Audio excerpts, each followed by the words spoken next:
Chapter 7. The Wormy Spaghetti. The next day, to pay Mr. Twit back for the frog trick, Mrs. Twit sneaked out into the garden and dug up some worms. She chose big long ones and put them in a tin, and carried the tin back to the house under her apron.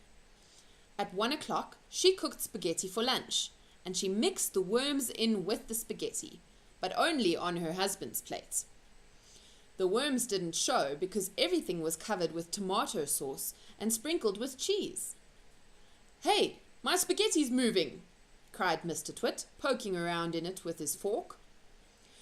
"It's a new kind," Mrs. Twit said, taking a mouthful from her own plate, which of course had no worms.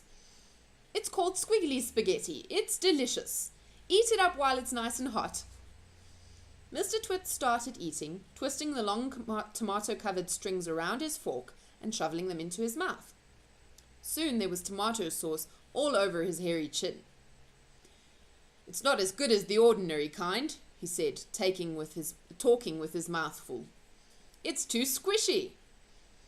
"I find it very tasty," Mrs. Twit said. She was watching him from the other end of the table. It gave her great pleasure to watch him eating worms. "I find it rather bitter," Mr. Twit said. "It's got a distinctly bitter flavour. Buy the other kind next time." Mrs. Twit waited until Mr. Twit had eaten the whole plateful. Then she said, "You want to know why your spaghetti was squishy?" Mr. Twit wiped the tomato sauce from his beard with a corner of the tablecloth. "Why?" he said.